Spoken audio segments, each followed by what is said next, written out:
د لوی سپېڅلي څښتن تعالی په سپېڅلي نامه ټولو کتونکو اوریدونکو ته سلامونه او درناوی. څوک به چې دې وخت کې موږ په ژوندۍ بڼه ګوري او که څوک مو بېروسه ګوري، ټولو ته درناوی. ملګرو، نن در سره په دوه موضوع باندې لنډ غوندې تبصره لرم او بېروسه در سره یو دوه ویډیوګانې به هم شریکې کړم. لومړی موضوع ده د طالبانو حکومتداري نظام یا ټول ګډونه حکومت به سبا ته یو څه څرګند شي. مولانا فضل الرحمن او پاکستان کې امریکایان. نو هغه ویډیوګانې هم را سره دي، هغه هم در سره شریکوم. تر پایه له موږ سره اوسئ. ټولو ته یو دفعه بیا هرکلی. ملګرو، یو څو موده مخکې میجر عامر چې ورته دوی وایي چې د ISI سره کار کوو، هغوی یو تلویزیون ته، یو پاکستاني تلویزیون ته وویلې چې هغه به تاسې خپله واورئ، بیا به یې سره زه له شانده وژباړم، بیا به یې ترجمه کړمه. کوم یو په اردو نه پوهېږئ نو هغه تاسې خبرې واورئ. بیا وروسته راسره د مولانا فضل الرحمن یو څه خبرې هم دي چې اوس چې د امریکایانو هلته لاړ او اسلام آباد کې او په کراچۍ کې ورله ډېر هوټلونه ورکړل، د هغې په هکله باندې مولانا فضل الرحمن یو څه ویلي دي چې هغه به در سره شریک کړم. بیا پرې وروسته یوه لنډه غوندې تبصره لرم. نو لومړی تاسې د عامر دا خبرې واورئ. ما له خبرې ډېر لنډې تاسې سره زه دا کوم ځکه چې بیا پرې دغه درته نه شي. हमने 3 हवाई अड्डे दिए नेटो को। हमने नेटो को 20 साल सप्लाई रूट दिया। हमने उनके सैकड़ों लोग हवाले किए। हमने उनके सफ़ीर को बेइज्जत करके हवाले किया। ये दुनिया को नज़र नहीं आ रहा है। दुनिया एक प्रिजम्पशन पे बात करें, डबल गेम की इस्तेलाह में आप मलगुरु دا خو لکه دا خپله په دې باندې اقرار کوي د پاکستان د ISI پخوانی یو لوړ رتبه کسو دا وایي چې منګه پاکستان چې دی تقریبا دا 20 کاله کېږي چې منګه نیټو دا کومه سپلای چې به دا به هم د پاکستان نه کېدله. منګه دغه ته دغه چې درې اډې مو له ورکړې چې ځینې به په طالبانو او په افغانانو باندې بمباري هم کېدلې. نو ځکه دې په سر باندې ډالر واغوسته. بل دې ویلی چې منګه تقریبا 80,000 شهیدان ورکړي. 80,000 شهیدان خو صرف پښتنو ورکړي دي په لر او بر کې، ځکه چې ډرون به کېدل د پاکستان دغه کوم حکومت چې و یا څوک چې په هغه نظام کې په وخت کې هغه ورته ویلي چې موږ به په د تلویزیون د لارو او د راډیوګانو د لارو یا د رسنیو د لارې به دا ویو چې موږ اجازه نه دی ورکړې او امریکا بد کوي، خو تاسو چې هر ځای ستاسې خوښه وي هغه تاسې د ډرون د حملو د لاندې راولئ، تاسو ته به هېڅ ممانعت په دې کار کې نه وي او ستاسې ډرون ته به کوم ضرر هم نه در رسېږي. نو دا خپله د دوی دغه کوم میجر چې دا خو د هغې خبرې دي. بیا یو څو موده مخکې لکه عمران خان ویلي و چې موږ به په هېڅ شکل باندې امریکایانو ته اجازه ورنه کړو چې په امریکا کې چې امریکایانو ته به اجازه ورنه کړو چې په پاکستان کې یا اډې ورکړو ورته یا د ځینې د پاس دا کوم هوایي دغه چې دی چې دا زموږ استعمال کړي. خو مګر هغه هم ټول دروغ و، ځکه چې اوس مولانا فضل الرحمن خپله په دې باندې اقرار کوي. تاسې د هغې دا خبرې لنډې واورئ، تقریبا یو 13 سیکنډه دي. بیا به وروسته कार्रवाई के लिए पाकिस्तान के हवाई अड्डे नहीं देंगे, तुमसे अड्डे मांग। आज हम कह रहे हैं कि अफगानिस्तान में हम किसी भी कार्रवाई के लिए पाकिस्तान के हवाई अड्डे नहीं देंगे। तुमसे अड्डे मांगे किसने हैं? वो अड्डे तो खुद वो पहले से अपना समझते हैं और उनकी फजाएं अब भी इस्तेमाल हो रही हैं, लेकिन तुम अड्डों की बात करते हो। तुमने तो कल परसों अमरीकियों को पूरे इस्लामाबाद के होटलें मुहैया कर दिए हैं। कराची के होटल सारे उनके हवाले कर दिए, पूरे मुल्क के होटल उनके सामने बिछा दिए। किस बुनियाद पे? किस बुनियाद पे? उनके लिए कोई वैक्सीन शर्त नहीं है। जो अफगानिस्तान में 20 साल इंसानियत का खून कर चुका है, जो इंसानी हुकूक को पामाल कर चुका है और जिसके हाथों से और जिसकी उंगलियों से इंसानियत का खून टपक रहा हो, उसे इंसानियत की क़यादत करने का कोई हक हासिल नहीं है। اوس ملګرو لنډه دا چې دغه وایي مولانا فضل الرحمن ویلې چې دغه چې لکه عمران خان ویلې چې موږ به امریکا ته نه اډې ورکوو، نو زموږ دغه هوا استعمالولی شي، فضا چې کومه ده نو هغه ویل چې ستانه اجازه چا غوښتلې ده وایي ځکه دا خو چې هغه هر وخت وغواړي دا د پخوانو سره دې سره تړونونه شوي دي او هغوی په هر رقم باندې چې وغواړي په ما رقم باندې سیمایي وایي په اسلام آباد کې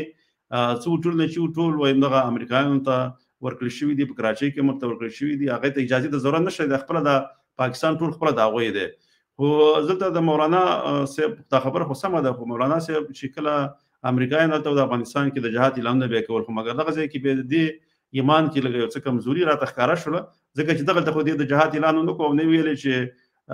دلته هم جهاد فرض دی د امریکایانو خلاف خوا هم چې دلته د ناټو سپلای د ځای نه کېدله هلته خو سره په پاکستان کې جهاد نه کوو جهاد یوازې په افغانستان کې دوی ته روا ښکاره کېدو داسې نه کول چې لاره او دغه چې د سپلای لاین چې کوم و خپله د کراچۍ د بندرګاه نه کېده او د پښتونخوا په دغه لاره به هم تېرېدو او د جنوبي پښتونخوا په لاره به هم دا سپلای نیټو ته کېدله دوی خو دلته هېڅکله د جهاد اعلان ونه کړو نه یې کله ټوپک ته لاس کړی ځکه چې دوی د پنجابي آرمي چې ورته وایي چې اسټبلیشمنټ دی د هغوی څخه ډېر ډار لري هغو ته پیسې ورکوي ټول کار او سیاست یې د هغوی دپاره کوي ځکه چې دوی بغیر د هغوی د امر نه بل هیڅ کار نشي کولی دلته یو رڼا حیات را طریق کړي و دا لونګۍ به خلک داسې وایي د شبکه خپله دغه زړوکي طریقه دي ځکه چې زړوکي خلک څنګه په سر کوي لونګۍ وال هغه به زما کار دی چې زه بیا سره خم د کوم نو ته د زړوکي دغه غم کوه ځکه چې اوس هم راته ښکاري په سر باندې په دې زړوکي نه نو زه به راسا صاحب را سره په سټوډیو کې دی هغې ته زه بیا وخت ورکوم نن زه خبرې کمې کوم خو د هغې نه مخکې چې هغې ته زه وخت ورکوم یو څه شته ځکه سبا ته کېدلی شي طالبان په خپله کابینه اعلان کړي دې ته ځینې خلکو ته ټول شموله یا څوک ته عام شموله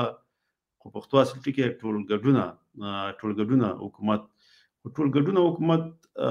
به دوی اعلانوي او هغه د دوی د حکومتدارۍ هغه نظام هم سبا ته څرګند شي چې دوی په کوم قسم باندې غواړي په افغانستان کې هغه نظام مخې ته ویسي آیا په دې اوسني دا کم تیر نظام چې په دې شکل به لکه صدارتي او دو معاونین او که نه دوی ورته کومه شورا جوړوي د علماو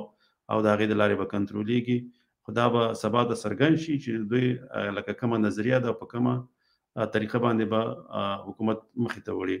خو ټول ګډونه حکومت کې ځینې داسې شیان دي چې هغه باید ونشي ځکه خپله خو موږ دغه نه واورېدل د یو دغه نه هغه ویان چې هغې ویله چې منګه چې په دې 20 کاله په دې پخواني نظام کې چې چا په لوړو پوستونو باندې کار کړی او تر کلونو پورې دغه پوستونه چا نشو لرې کولی هغې ته موږ په دې اوسني حکومت کې ځای نه ورکوو خو د ټولو قومونو خلک به موږ سره د هغې د لیاقت او مسلک په لحاظ باندې زموږ سره په دغه حکومتدارۍ کې ګډون ولري چې دا به پاک خلک وي با ایمانه خلک به وي با تقوا خلک به وي داسې به نه وي لکه د پخوانو پخوا غوندې چې فساد کې ټول ډوب خپل ځان ته قصرونه جوړول او داسې نشو کولی چې یو روغتون یې جوړ کړی وی چې دغه افغانان چې دغه کله هند ته منډې وایي کله پاکستان ته منډې وایي په لاره کې ورته تکلیف وي چې د دغه تکالیفو څخه خلاص شوی وي دغه مشکلاتو خلاص شوی وي دوی ټول پیسې ووالې دغه څو زره میلیونه ډالر چې راغله دوی شخصي په خپلو قصرونو د خپل ژوند په ښه والي او یو څه بېرته د افغانستان نه بار لیږل او هلته په تجارت کول دې دپاره استعمالولې ټول یې ووالې ټوله غلا یې وکړه خپله د وطن د پرمختګ او د وطن د نورو د اقتصادي وضع د ښه کولو لپاره دومره هغوی کار ونه کړو نو زه اوس راسا صاحب ته وخت ورکوم هغه به خبرې وکړي بیا که وروسته ما ځینې کومنټونه یا څرګندونې لوستلې هغه به تاسو سره ولولم راسا صاحب تاسو خپل مایک واس کړئ ډیره زیاته مننه زماني صاحب تاسو ته او ټولو لیدونکو ته چې همدا لحظه زموږ په ژوندۍ بڼه ګوري سلامونه او نیکې هیلې نو واقعا هم دا د ډېره ښه موضوع مې انتخاب کړې ده ځکه چې د حالات همداسې ایجادوي چې په دې باندې باید خبرې وشي او داسې معلومیږي چې سبا یا بل سبا به طالبان خپل حکومت اعلان کړي یا دا چې هغې څه رقم حکومت اعلانوي هغه به موږ به یې وګورو او تاسې به یې وګورئ نو دا به بیا وروسته معلومه شي زه دوستانو یو څو خبرو ته راځم بیا خصوصا د ځوانانو په خاطر باندې زه دغه خبرې کوم چې هغې دا کوم بعضې واقعیتونه باندې پیښ چې په دغه افغانستان کې څه رقم حالات وو او څه رقم حالات دي او څه حالات تېر شولو نو دوستانو په د نن نه 20 کاله مخکې په 11 د سپټمبر کله چې د نیویارک هغه ماڼۍ ولګېدلې ورڅ چې وو خو چې امریکا راغله که اشغال ورته وایي که هر شی ورته وایي بیا چې کله راغله افغانستان ته فقط دغه اوسني دغه لنډغر چې دی هغه شمالي ټلواله وه په هغه وخت کې چې دی یوازې په پنجشیر کې و او کله به دغه د بعض یو منطقې سره نورې وې دیو نور دغه نه لرل هغه وخت نو کله چې امریکایان راغله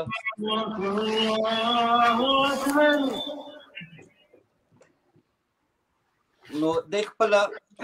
ډېر عادي قومندانانو ډېر عادي خلکو چې یو کور او یو بایسکل باندې اکثریت په هغه وخت په بایسکل ګرځېدل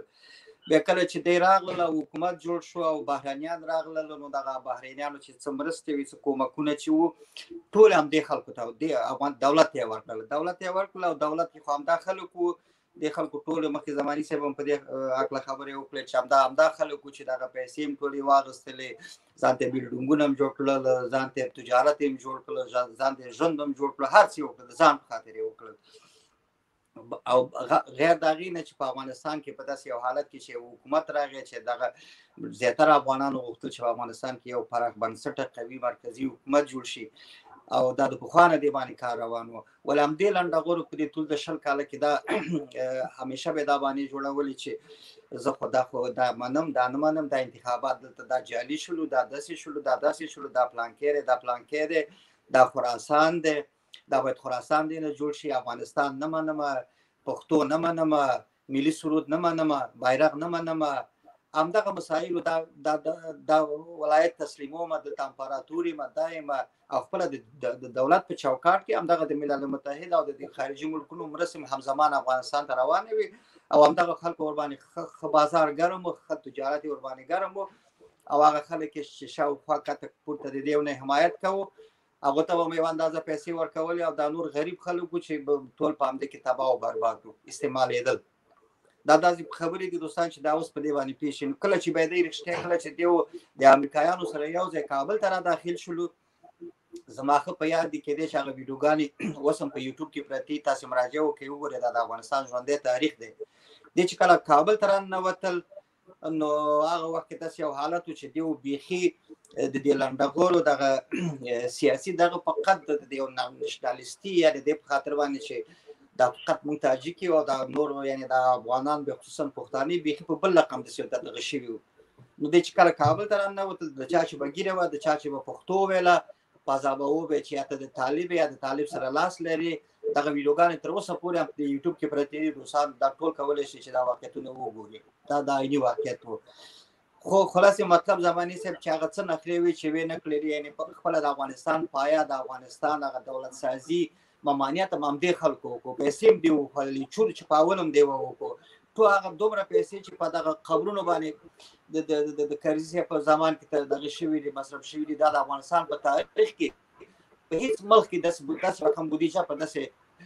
مقبرو نه ده دغه شی دا د افغانستان په تاریخ کې لومړی ځل دی او دا کار چا وکړو همدې وکړو همدې لنډغرو وکړو چې هغه یو تعداد تر اوسه پورې هغه خپلې شخصي اوس ګټې په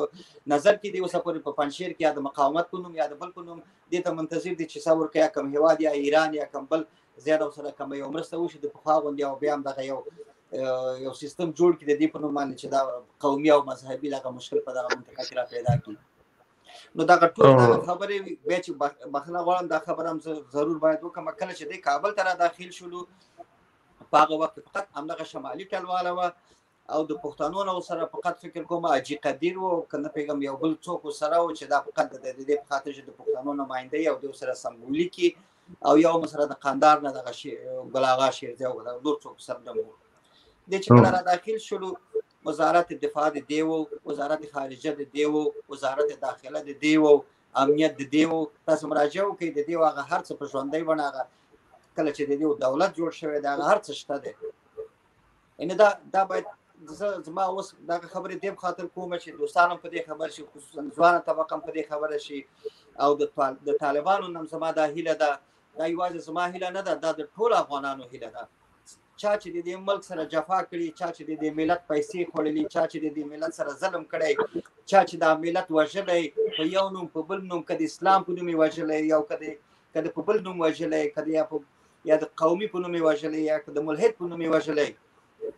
دغه ټول همدغه خلک دی چې دا باید د ملت ته حساب ورکړي. بس سمه ده پر اساس زه یو څو کمنټ لولم څو څرګندونې لولم د ستا اواز هم خرابېږي ځکه نه زه دغه اخلم. او دا یو ورور کومنټ کړی دی د محمد ظهیر خان ظهیر لیکلي دي اروپا میشته بعضې زاړه کمونستان او لنډغر چې نن کومې بې ځایه نیوکې او غونډې کوي د هیواد او ولس 100% په ضرر دي. هغه د هیواد دښمنانو ته چانس برابروي. زیاتره به ګیلان او له ډلو ټپلو پورې تړلي خلک غواړي چې بیا څنګه شخصي ګټو ته ځان ورسوي. هیواد دوی ته هیڅ اهمیت نه لري. وروره ستا کومنټ مې ولوستو څه کله ځینې نور کومنټونه دا هم لولم څرګندونې یا کومنټونه متویلی شو د ځینو وروڼو چې کړي دي د یو لیکلي چې تاسو اوس په ژوندۍ بڼه یې موږ په ژوندۍ بڼه اوسېسو. غني بابا هم په آخرو ویډیو کې د خبرخاصه کتاب وګورو چې څه لیکلي دي. دا افغان خان لیکلي دي. غني بابا هم په آخره ویډیو کې دې خبرو ته اشاره کړې وه. ویلې چې زورواکي دلته دا ځینې ټکي وروره داسې په دغه باندې لیکل شوي دي چې لوستلو کې لږ مشکله دي ځکه که زه ویم غلط نه شي نو دا به پرېږدم. مخکې به لاړ شو کوم بل داسې دغه پکې چې هغه ترې راواخلم هغه تاسو سره. او دا دغه لیکلي دي غازي عبدالله ورور لیکلي دي ویل لیاقت او صداقت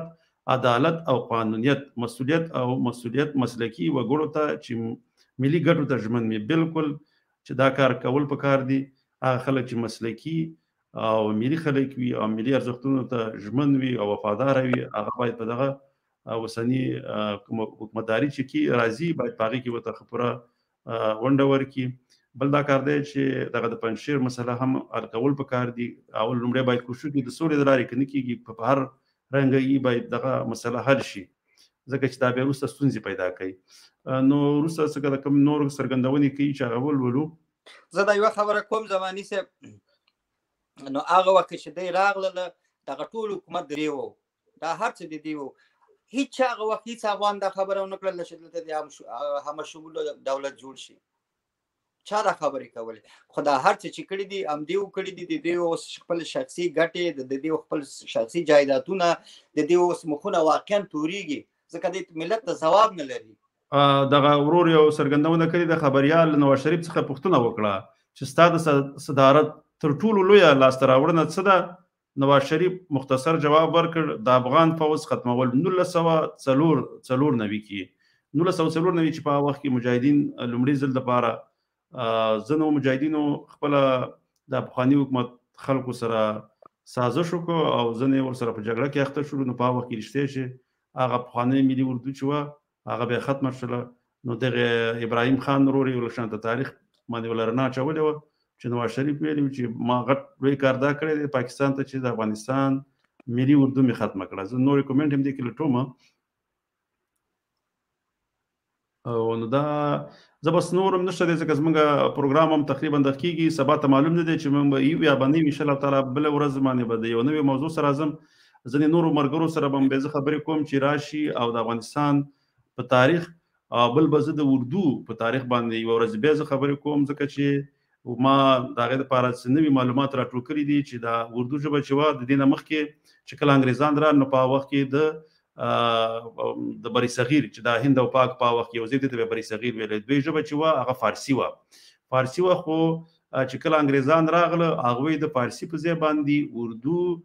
د فارسي لرې کړه او اردوی رسمي د دفتر ژبه کړه سره د انګریزي چې دا کار یې ولې وکړو په دې باندې به زه انشاءالله تعالی خپله تبصره بیا کوم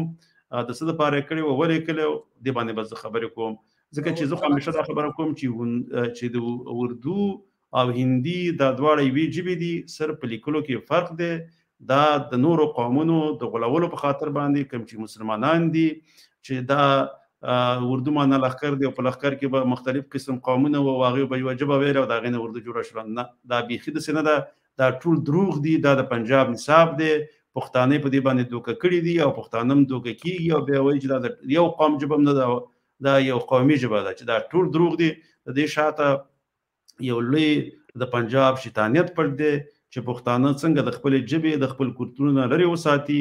نو په دې باندې به انشاءالله تعالی زه به یو ورځ مفصلې خبرې کوم. خو د هغې نه مخکې چې د فارسي باره کې زه لږه یوه خبره کوم. دا فارسي ژبه داسې وه چې کله بابر د هند پخوانی پاچا یو پاچا او چې هغه ابراهیم لودي به وته ویل په هغه وخت کې چې هغه په هند باندې واکمنو نو هغه چې هغه په قوم باندې پښتونو خو با کله چې بابر هند ونیو او ابراهیم لودي له شکست ورکو هغه مړ کو نو یا شهید شو ځکه چې پښتونو به نو دا غي نه وروسته بابر یو څو کاله پاچایي وکړه بیا هغه چې کله وفات شو دا غي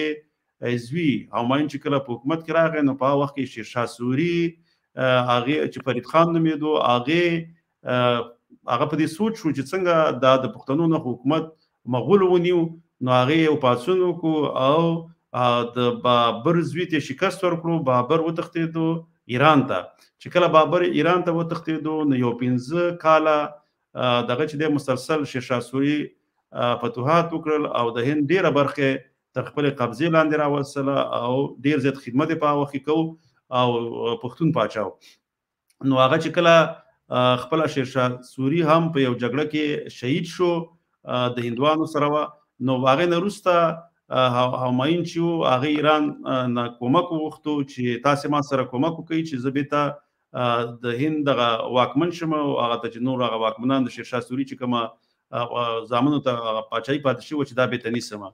نو ایرانیان ور سره په یو شرط باندې دا خبره ومنله چې ته خپل ترکان چې هغه خو په کور کې ترکی ژبه ویلې چې زه بس تاسو سره موږ به کومک وکړو یا مرسته به سره وکړو خو چې کله تاسو هند ونیو نو تاسو د دفتر ژبه چې دا هغه به فارسی نو بیا هغه چې دغه همایون سره دا خبره ومنله چې کله همایون هند ونیو نو هغه ژبه چې هغه د دفتر ژبه فارسی و خو د کورنۍ ژبه چې هغه ترکی و خو چې کله انګریزان راغله نو هغه ځکه دا د خطر باندې چې فارسی د غذایی ژبه نه و د خلکو ژبه نه و دا خو په د پاسه تپل شوی و لکه څنګه چې بیا روس انګریزي و تپل شو ځای ژبه خلکو چې هغه هندي و چې انګریزانو په اردو ژبه باندې بدل کړه او هغه دا غزه د فارسی په ځای باندې به واکمن کړه روس چې دا څکی ولې وشورو او څه په خاطر وکړه او د دې شاته مقاصد د انګریزانو څو په دې به ان شاء الله تعالی په بل ورځ باندې زه به مفصل خبرې کوم تر بل ویډیو پورې په لوی الله جل جلاله زماني سبي او خبره بس لنډه خبرې وکړم چې پروګرام راټولو ځکه چې وخت کم دی سم ده دا سبات یا بل سبات خو اتمن د طالبان د کوم حکومت چې د اعلان یې زده فکر کوم چې د دیو د نظام د شکل د دولت به بيخي د غفغاني دولتونو په څیر نه زده فکر کوم او دیو به د سیلان محاله غو یو چې جوړي تر هغه وخت پورې چې د افغانستان امنیتي وضعیت نورمال شي او ټول د امنیتي وضع په کنټرول کې شي نو بیا به د ورور هم داسې غواړي چې دغه مسلکي کسان راولي هغه نو به د خپل نظام دی به سیستم دی هغه به موږ ټول سبا ته وګورو خو دا زما داسې پیشبیني مې وایي چې داسې یو د دغه نظام شکل به بیخي بل رقم وي زه ان شاء الله تعالی سبا په دې باندې خبرې کوو تر بل ویډیو پورې په لوی الله جل جلاله آرام او سوکاله ژوند لرئ د الله جل جلاله په امان